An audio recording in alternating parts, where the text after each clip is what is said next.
Wednesday morning, tune is a numbers game at VSiN, the sports betting network, VSiN.com, Game Plus, iHeartRadio, YouTube TV.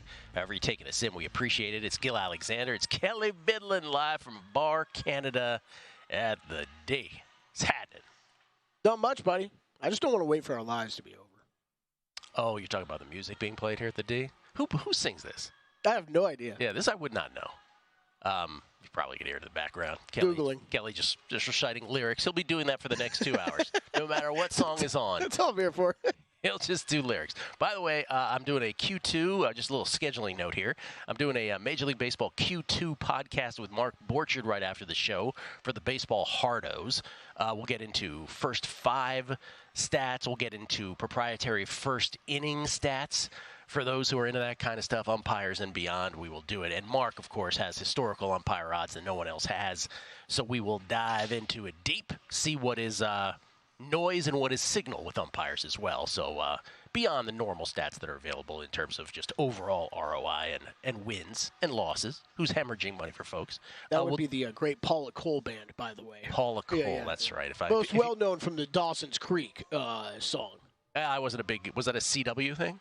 Dawson's Creek? I wasn't a big CW What? guy. Did it originate on CW? Or the WB. One of those two, oh, right? Good call. Yeah, it might have been. Thank you very much. I've done all I can. We also, tomorrow, Kelly and I will be here for July 4th. So and Crack will be here as well. Yeah, it should be pointed out. Crack's not going anywhere. So we're doing a full show tomorrow, unscripted with the Crack Man, July 4th style. I was very glad I ran into one of the pit bosses downstairs who they thought we were not going to be here tomorrow. Oh. So I don't know if there was some party planned up here or something. We might be in the middle of it tomorrow. Ah, man, we're here. By the way, can we start on the show today? I should mention Will Hill will join us, give all his plays that he's currently on. Jake Hahn will be here, not to talk hockey with us, but to talk golf and tennis. Maybe he's got some Wimbledon winners. I certainly don't, Kelly. Remember those? Remember all those hard court winnings I had? Yeah. Poof. Dude, grass. The futures look great. Yeah, I was going to say, the futures portfolio looks nice. Oh, my God. Match by match, not so good. Tom Byrne will be here from Mad Dog Radio to talk NBA free agency. That's Kelly's favorite subject in the world. Jason Weingarten back on camera today, I'm told. Ooh. Big return on camera. Looking forward to that. We want to start today, or at least I do, with a correction. Not a correction, but a clarification of something we did yesterday. So Kelly, by the way, found these great, what they call drive. I want to get the wording right. Drive for Week 5. Drive for Week 5 on the DraftKings app. This is in the NFL section. Drive for Week 5, and we were going through the matchups we like, and those still apply. I love Cleveland over Pittsburgh. I love Washington over New England and those two. I should see what the prices changed to, by the way. But yesterday, certainly loved them at those prices. And one of the things we got to eventually was certain teams have buys in week number 5. And I made the comment, I was like, oh, you got to factor that in because it's whatever your record is after week 5. Well, turns out there's a bit of confusion here, Kelly, because, and by the way, shout out to Frank Doyle on Twitter, who was the first person to point this out to us. So you go to Drive for Week 5, then it says most wins after 5 games, which is a new addition that they put in there to try to clarify. But then when you go to the matchups itself... Yeah, it was most wins after 5 weeks. That's right. Yes, they switched it to games now, but then the actual matchups themselves still say first 5 weeks wins match bet.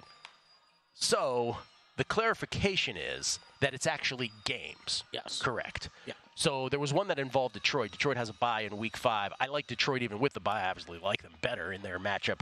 I believe that was against... let me make sure who that was against. Detroit was in their matchup against Cowboys Dallas. They're against Dallas, and I love Detroit at plus 150, and I like the tie at plus 250, but now I really like Detroit at plus 150, knowing that they get an extra game. And then it does take me off another one because there was a Dallas-Philly one, which we didn't get to yesterday, where Philly has the bye in week number 5. And I liked the tie thinking it was weeks, but it's actually games, so I don't like that anymore. So anyway, the two that we talked about yesterday, those still apply. Anyway, if you're betting that, know please that it is games, even though you're getting mixed signals. That makes sense? Yeah. Okay. By the way, I do have 3 more tennis plays today, and I hesitate to give these to you, but 3 more that have not happened. I am on Bianca Andreescu today. Bianca Andreescu, who won a U.S. Open so many years ago.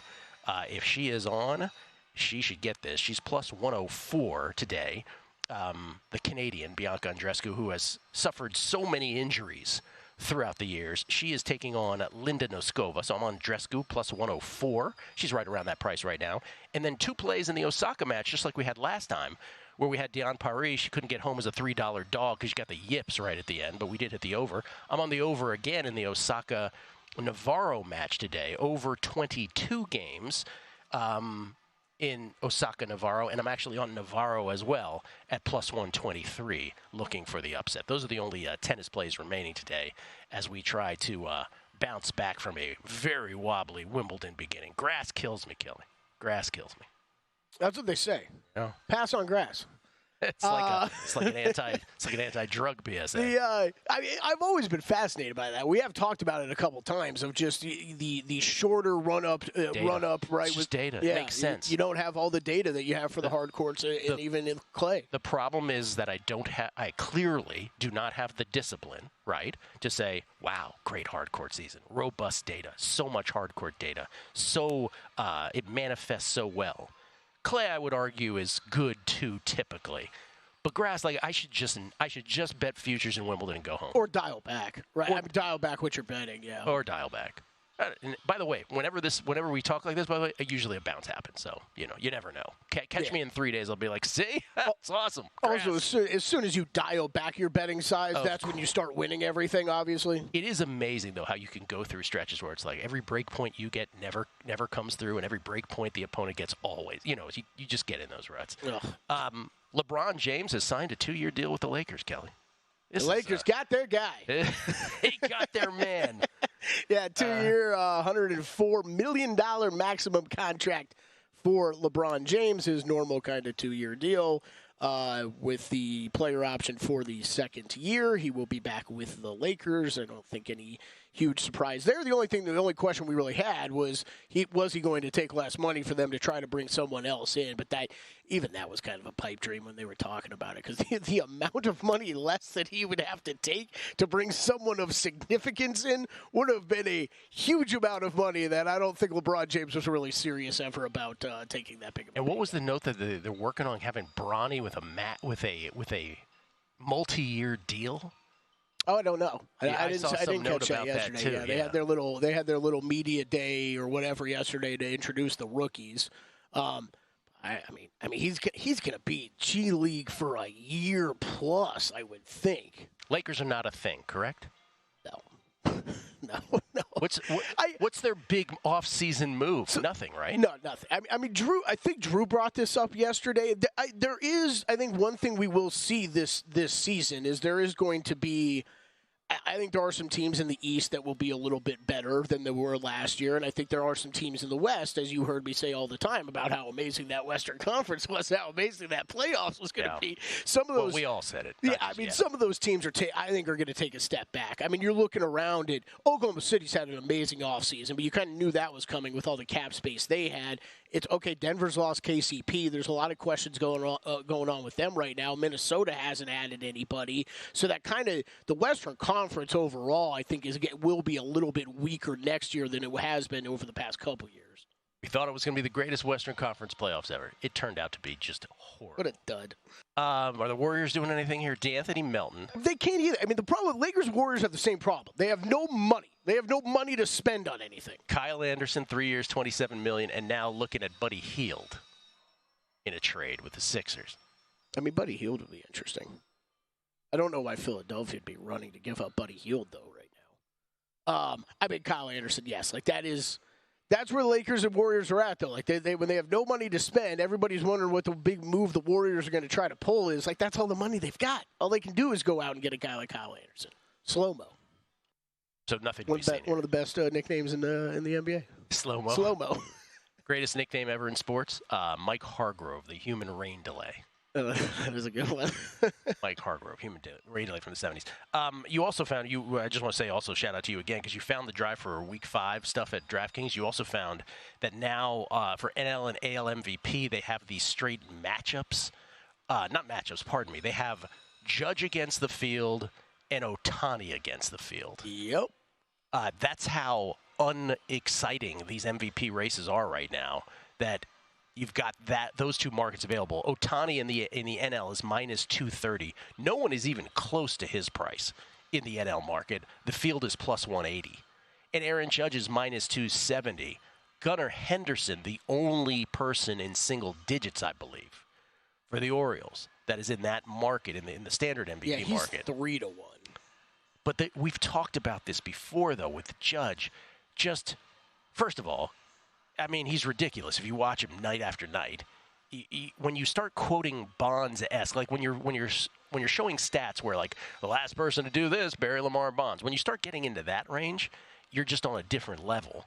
And he's got the Yankees bias. I just don't. To me, I'm not betting a field on either of these. Has the Soto drop off really occurred? Because it was only 3 weeks ago. Now he's 14-1. Yeah. So he's really fallen back. Well, he was hurt for a spell there, and Judge doesn't stop. And I know there's this notion that Soto is the better all-around baseball player, but it just doesn't bear out in the numbers this year. It's just sort of like, no, that doesn't apply. So my under 42.5 home runs on Aaron Judge isn't looking so good? Yeah, it's probably not going to work out. How's your Lukaku most goals for Belgium thing looking? That one's dead. Yeah. Also, my Austria bets from yesterday. Oh, God. And again, just clarifying, Belgium has no more games for you to no more games. No more games for Austria either. That was a fun one, though, yesterday. How about some Will Hill on the other side? Get his plays. It's a numbers game at VSiN, the Sports Betting Network.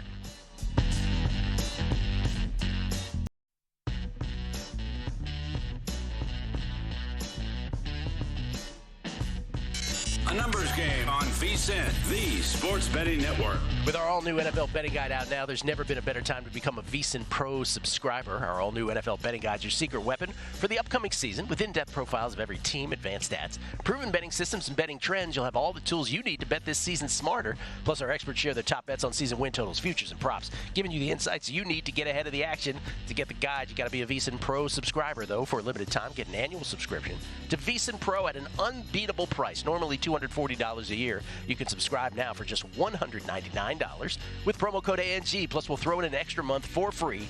That's 13 months of VSiN Pro access to everything we do, including our daily best bets, 24/7 video, premium analysis, exclusive betting splits data, and our special edition betting guides to keep you betting smarter all year long. Don't miss out on our all-new NFL betting guide and this incredible offer. Visit VSiN.com/subscribe right now. Use promo code ANG. ANG as in a numbers game, a whole month for free. Wow! 13 months of VSiN Pro for just $199. Get instant access to our all-new NFL betting guide. That's VSIN.com/subscribe.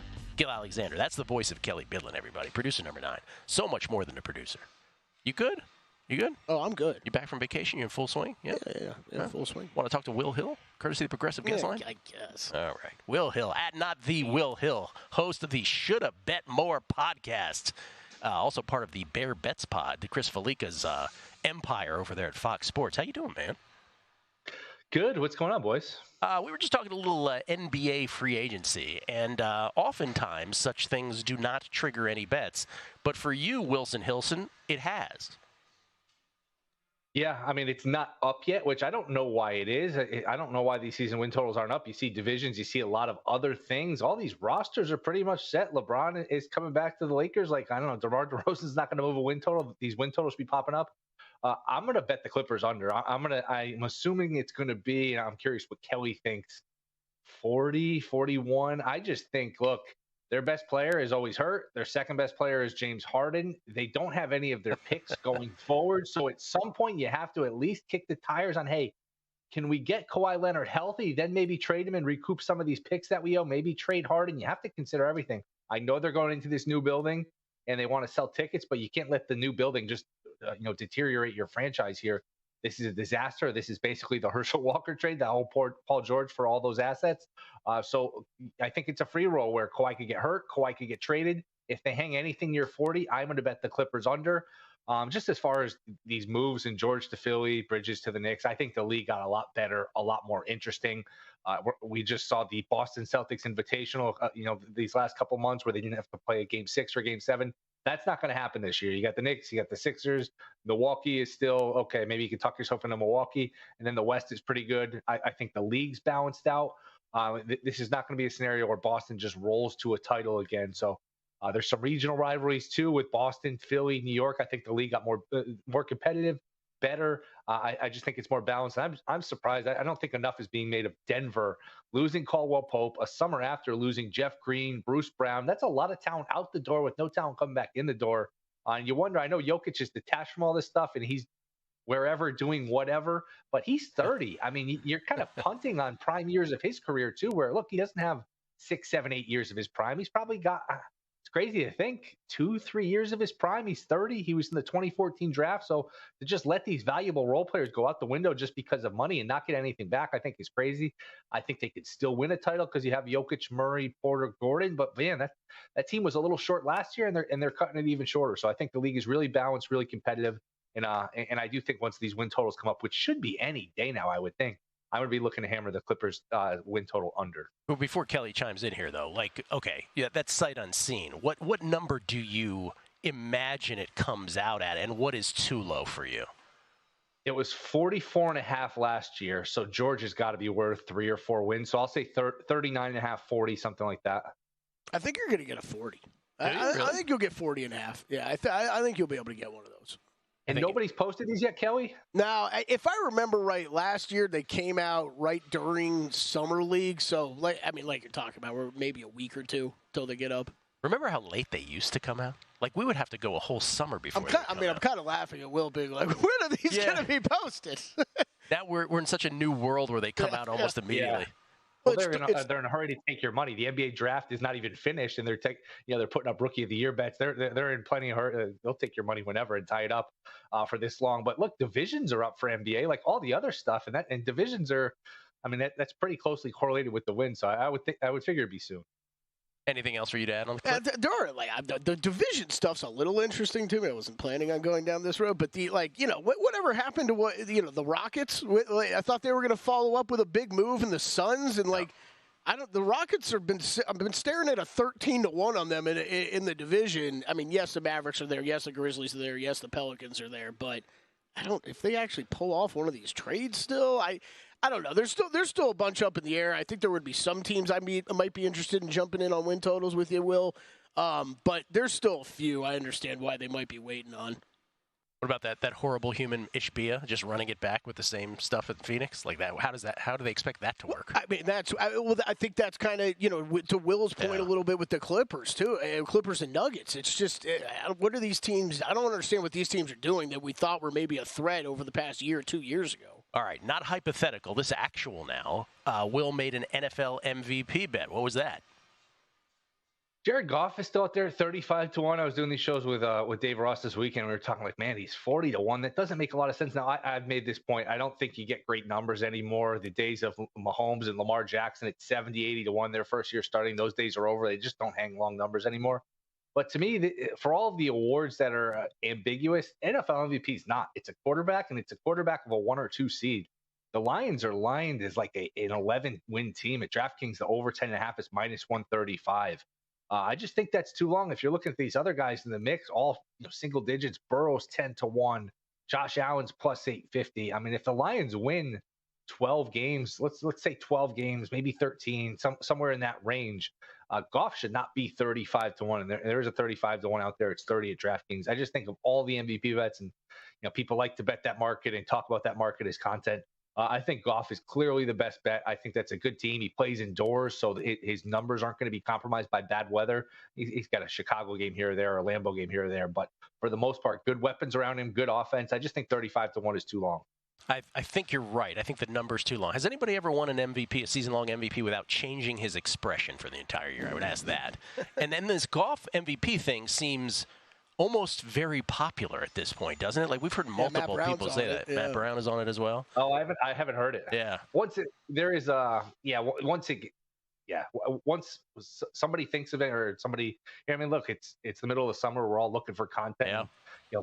Good numbers don't last. That goes back to it's amazing to think Mahomes, his first year was like 70-1, and the same for Lamar. It was like 80-1. It was flip-flop. I mean, that doesn't happen anymore. Joe Burrow won the Heisman at 200-1. Like, if you look at the Heisman market, anybody with a pulse is under 50-1, under 30-1. So It's kind of the good days are kind of over in terms of like picking off these mistakes for awards, especially in these major markets. We all trusted Urban Meyer. Urban Meyer didn't think he was any good, so I guess right. How good could he have been? What were you That's going right. to say? A total of 3 outdoor games for Jared Goff. 3 outdoor games. And remember, he's the guy where if it gets to 32 degrees Fahrenheit, he loses his ability to play football.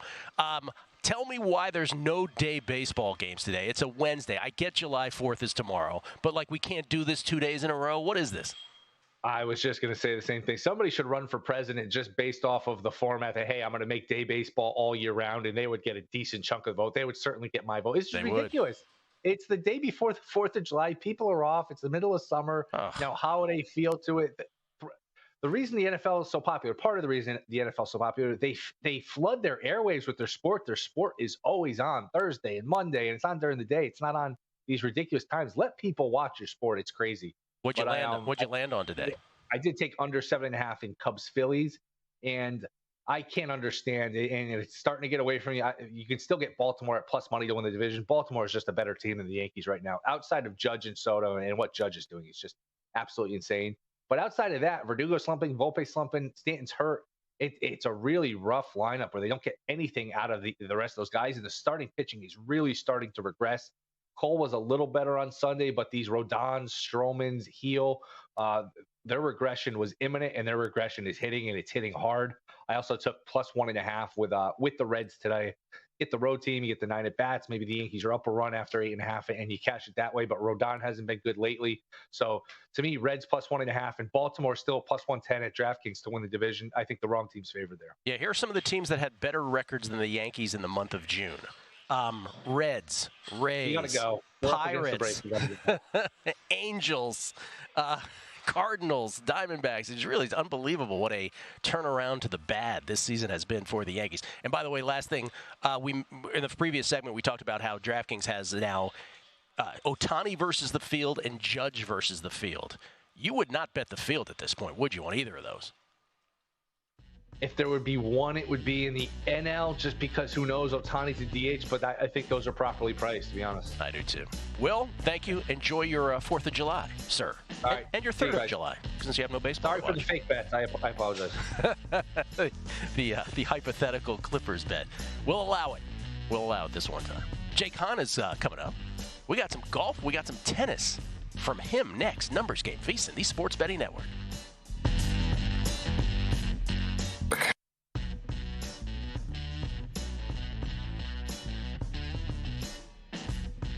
A Numbers Game on VSiN, the Sports Betting Network. Back on a Numbers Game, live from Barcanada, the Barrage, here at the D, downtown Las Vegas. Gil Alexander, Kelley Bydlon. Oh, what's this shirt is butterflying again. Can't have that happen. Can't have that happen. Your shirt turning into a butterfly over there? Well, it's just Yeah, the Richard Jefferson effect. Richard Jefferson could pull it off. He goes low. He goes low. How do we put this in the fashion business? A plunging collar. Yes, that's right. I love it. We get tweets at Benny the Book. I wouldn't even wear a shirt if I were him. I'd just put a tie over top. Right. What's wrong? Just do a J-Lo thing. Trust the glove. I'm on crutches at present. Oh, no. Sorry, Trust the glove. Sitting and gambling to pass the time. I opened my computer to see dust and weeds on the sports page today. Could you do a segment on the women's one-day cricket internationals? England versus New Zealand? I need an edge. We gotta send the bat signal out for Dan Weston. Dan Weston could give us maybe we should reach out to Dan for cricket. Yeah, I was going to ask you about Dan. All right. Or for tennis too. Can you imagine? Well, he's not really doing tennis anymore. Really? Yeah, he's just focusing on cricket. Here's the thing about Dan Weston.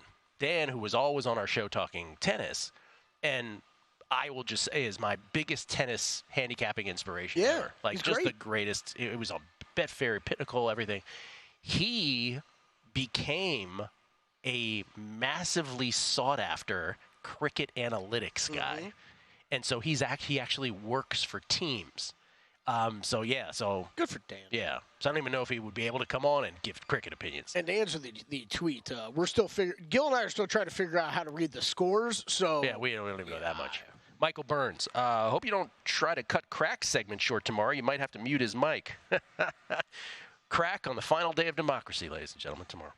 J.R. Boudaris, greatest sports nickname ever. Oh, because I said that the human rain delay Mike Hargrove was. He says, Bert be home by 11. That was Chris Berman what Chris Berman used to call Bert Blyleven, I that's believe. good. Trip Tepper, for those of us who grew up in Virginia as Orioles fans. I grew up in Maryland, D.C. as an Orioles fan. I'll nominate former Oriole John Let It Be Lowenstein as another 70s, 80s elite baseball nickname. Yeah. I think that was Berman, too, wasn't it? Maybe it wasn't Berman. That one was pre-Berman. And then Judd O'Connor on tennis. He says, we going Lloyd Harris in this service battle between him and Shelton today? I am staying away from that one because Lloyd Harris is one of these players that had a great stretch of tennis, then sort of disappeared, and now seems to be playing well again. So I want no part of that. Maybe Jake Hahn wants part of it. Jake Hahn joins us courtesy of the Progressive Guest Line. He's usually here to talk hockey with us, but he's all about the tennis and the golf as well. He comes to us from Toronto, Canada, the T-Dot, the Six. Sorry, that's all the nicknames I got for Toronto. What's happening, man? Well, you hit them all for the most part. I don't think you missed any there, Gil. And I also am staying away from that match. I gave it a good look, and Harris did interest me a little bit as an underdog, but ultimately I would need a bigger price, I think, to go against Shelton. I know Shelton struggled a little bit here recently, and the surface does set up nicely for Harris. And like you said, I mean, at one point he was a player that we'd be willing to back. Just a little too inconsistent still for my liking. So I would need that up closer, I think, to plus 150, plus 160 in that range to actually give it a play. That one would be a stay away for me as well. All right. I just want to warn you, as you do this segment, watch out for the Velociraptor behind you, because apparently it's I hear the noises and it could be imminent. What did you land on tennis-wise today? Yeah, well, I wouldn't be a good Canadian if I didn't give you guys a Canadian play here, right? A little bit of bias included in this, but I actually do really like the number. I'm going with Bianca Andreescu. Yes, there we go. We match. We match. Yeah, plus money over Linda Noskova here. Now, Noskova's a great talent, 19 years old. Looks like she's going to be a great player here for years, but not a lot of grass court experience whatsoever. She's played a little bit mixed results in the run-up to Wimbledon here. Sarah Rani in the first round, so I'm not overly impressed by that one. She actually struggled a little bit in the first set in that match. I just think Bianca's going to be able to win a lot of free points on her first serve. I do think Noskova can attack her a bit on the second serve, but I think Bianca's going to be able to win enough first serves. And look, she's a player that we can trust in these big moments on big stages. She's been here before, and she just made a grass court final a couple weeks ago in the Netherlands. So I like where her game is at, and I think getting her at plus money against a relatively inexperienced player here is a pretty good spot. Yeah, whenever they used to have me on the Score over there in Toronto to talk before a tennis slam, they would just run through all the Canadian tennis players, right? So on the men's side, they'd be like, "What do you think about Felix? What about Auger-Aliassime? What about Raonic?" And then they go to Lila, and then they eventually get to Bianca. And every time I'd be like, "Well, I mean, if she would just get past these injuries, man, she could become that player she once was." Because at her best, she still can bring it, but you just don't know when it's coming these days. That's the thing. What else did you have? Yeah, well, I'm actually going to go to another women's match here. I do have a men's play to get into as well, but another fascinating player, this time an American. I like Emma Navarro at plus money here against Naomi Osaka. Now, Osaka was someone I was really wanting to back to come into this tournament, and I still do really like where her game is at overall. But ultimately, I just think Navarro might be a better player right now, and you're getting her at plus 120. Now we talk about a player that can be wild and erratic at times. That is Emma Navarro, but I think she's starting to put it together a little bit here. And Osaka's game is still a little inconsistent. It doesn't feel like she's all the way back right now at this point. So I looked at this price, and I thought it was a bit of a misprice. I think at the very least, this should be priced closer to a pick'em. So plus 120 for Emma Navarro over Naomi Osaka today. Jake, we're sharing a brain because that's the other one I have. I also have the over in this particular match between Navarro and Osaka. Who you got on the men's side? Well, I did this for a reason, and it's to signal my boy, the Stanimal, Stan Wawrinka. Actually, two of my favorite players of all time are going to go head-to-head. I don't know if they're actually going to be able to get this match in because it does start a little bit later today. It might end up getting suspended due to darkness at some point. But two of my favorite players of all time, if you know me, are Stan Wawrinka and Gaël Monfils. So as we know, these guys are on the tail end of their careers, the back nine, probably the last couple holes of their tennis career. So I just love the fact that they're still playing and I can still watch them. I understand they're not factoring into an outright perspective in these types of tournaments anymore. But I actually do like Stan to make this a match against Gaël. Now, Gaël's actually played quite well the last couple of weeks on grass. I think he's getting overpriced based on beating a good grass court player in Mannarino in the first round. Mannarino just did not look himself in that match whatsoever, so I'm not reading too much into that. Stan won a couple rounds at Wimbledon last year. He actually lost to Novak in the third round. So he does seem to still step up in these slams and at least able to win a couple of matches and, kind of work his way into the tournament. So I'm going plus 3.5 games for Wawrinka here. Maybe a small sprinkle on the money line as well. I think he's going to be able to take a set or two and really push Mon-Fri. So I'm going with my boy Stan the Man.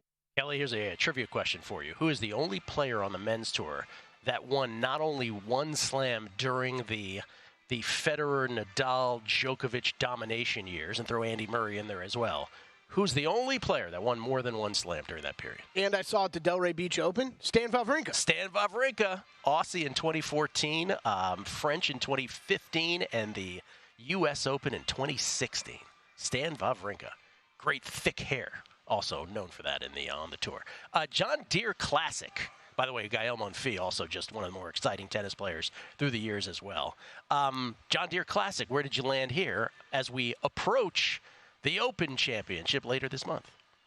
Yeah, I'm not gonna lie, Gil. This was a tough board to go through. I have had some success recently, and I'm thankful for that. I hit Bryson at the U.S. Open. I hit Cam Davis last week. I had my Tom Kim ticket go down in a playoff to Scotty Scheffler in the weeks in between. So I've been on a pretty good run here. But I kind of looked at this board and thought I might have to get the dart out and just close my eyes and see what happens, because it is one of these birdie fest putting contest type tournaments. I actually landed on a guy that won here a couple of years ago that I was on when he won. So maybe it's just more of a good vibes type play. But JT Poston down at 35-1, not in the greatest form coming in. I think that's why you're getting the number that you're getting, and not something in that 20 to 25 range. But I think a real solid number on Poston, a guy that does have good vibes on this course, can get hot with the putter, and that's sort of what we're looking for here. So I'm going with JT Poston at 35-1. I grabbed Seamus Power at 60-1 as well, guys. Someone that, a very talented player a couple years ago, kind of went away. I wouldn't want to say he's all the way back at this point, but he's shown some signs of progress over the course of this year. I kind of like where Seamus Power's game is at, and another guy that can go and win a birdie fest and, something around that 20 under range. So those are two guys I looked at. And then I think you can make a bombs pack of just young gun players in this field. Neil Shipley, who just turned pro, this kid looks good. I think he's legit. So if you can find something close to triple digits on him, maybe with an each way, I would roll with that. Jake Knapp, not necessarily a young gun, but a guy that's young, at least in terms of being on tour. I think he's an interesting play. And Thor Bjornsson as well, another great young player down there close to triple digits. I think that's the move this week, guys. Take some bombs and hope and pray that you get the hot putter. Kelley's going to talk John Deere Classic a little later on the show. Before you go, Jake, I'd be remiss if I didn't ask you, because everybody does this after the NFL and NBA drafts. Who won the NHL draft, in your opinion? Well, I think a lot of people are really more concerned about who won NHL free agency on July 1st, and everyone rushing to bet the Nashville Predators. I don't know if you've seen if you've caught the line movement, but their price has basically been cut in half based on what they did in free agency, going out and getting Stamkos and a bunch of other players as well. So I think it was a little too steep. Now I'm looking at the Preds number and going, okay, we need to maybe pump the brakes a little bit and let that thing come back. But a lot of people heavy on the Nashville Predators, at least in these early days in the offseason. All right. I like it. Jake, I know you don't celebrate July 4th up there, but, enjoy it nonetheless. Happy Canada Day. I'll still celebrate, guys. I'm always looking for a reason to celebrate. Happy Canada Day. A couple days ago, I believe. Yeah, I believe you're a little late on that, but happy Canada Day nonetheless there, Jake. Thank you. Jake Hahn, everybody. We'll come back. Season wins of the NFL next.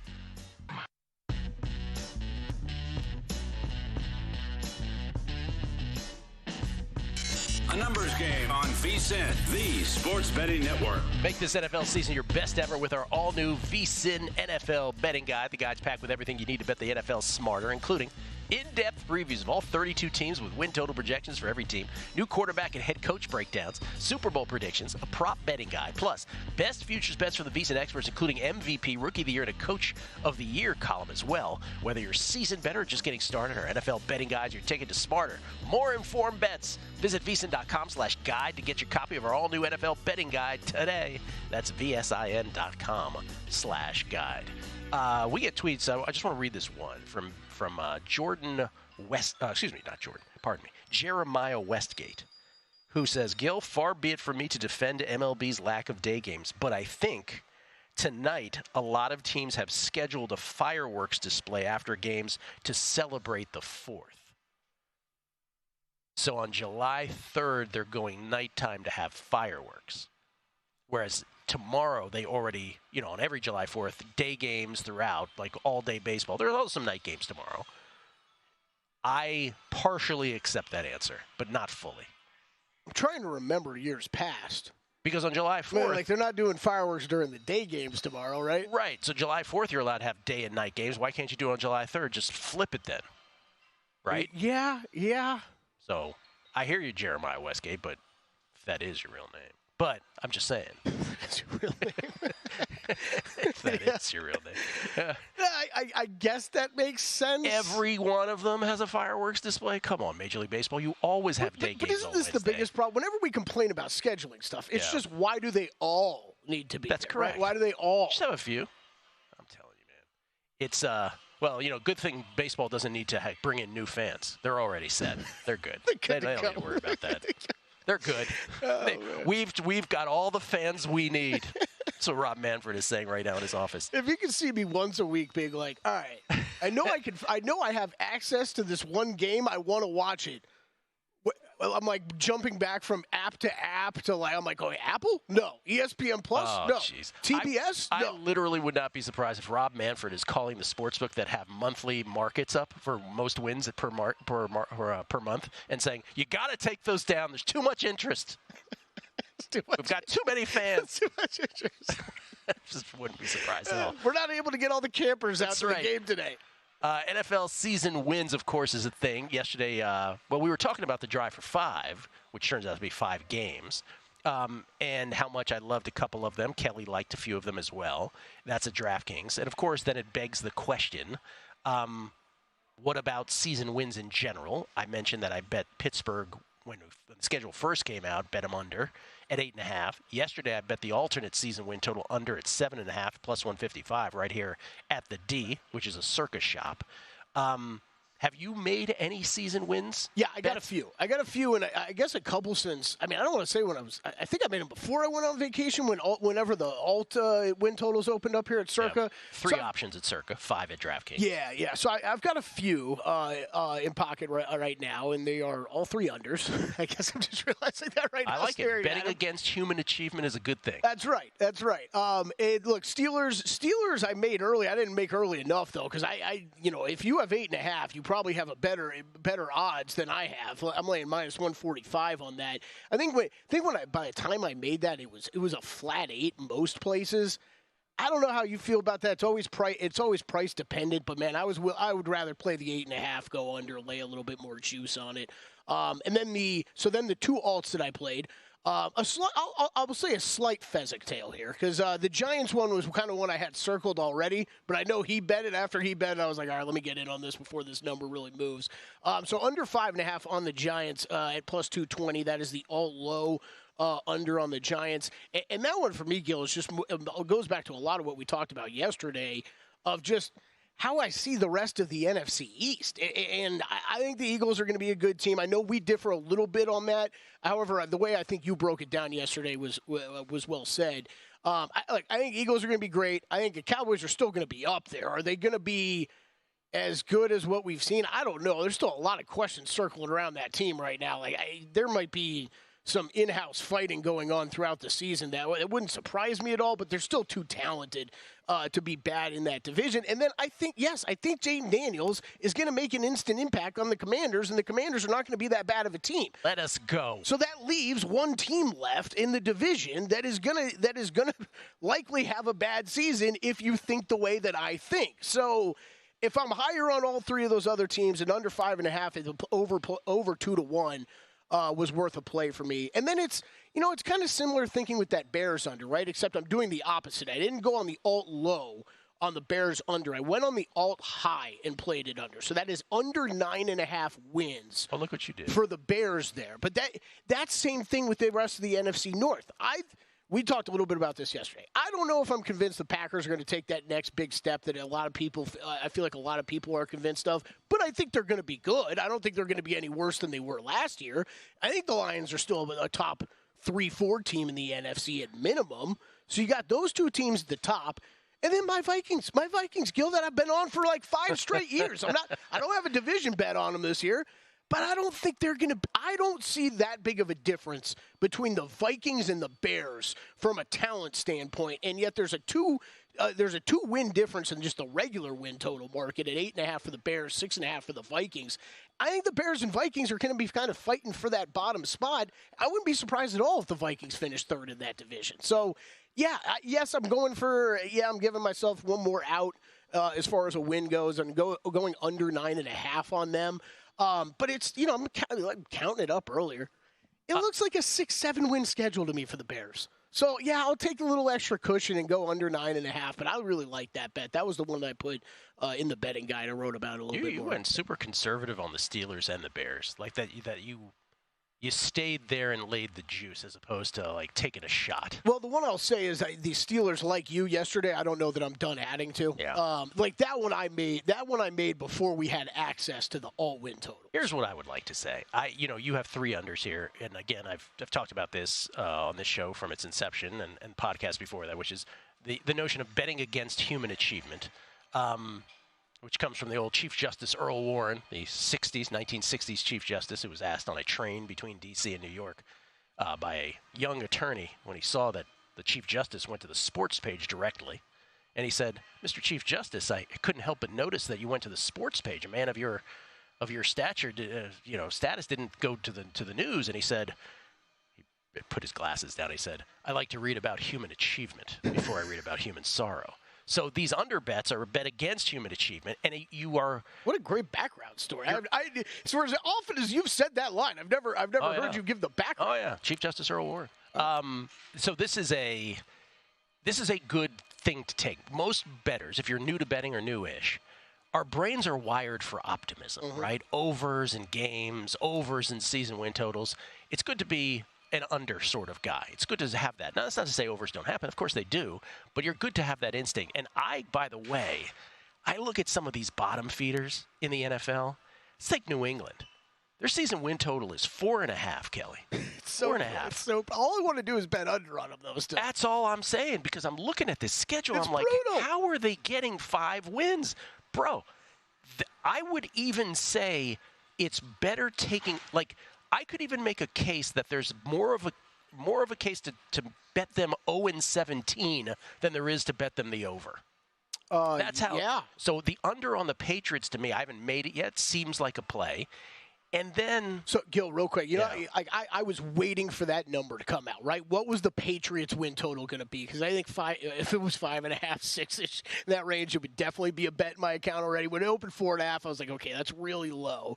If you're watching at home, you're looking at the schedule on the screen. It is just brutal. Where are the wins? Where are they? There aren't 5 of them. I'll tell you that much. There's not 5 of them. The one thing that's kept me away. The one thing that's kept me away. This is how much respect I have for this guy. You love Jacoby Brissett. Jacoby Brissett can pull out a win or two with a junk team.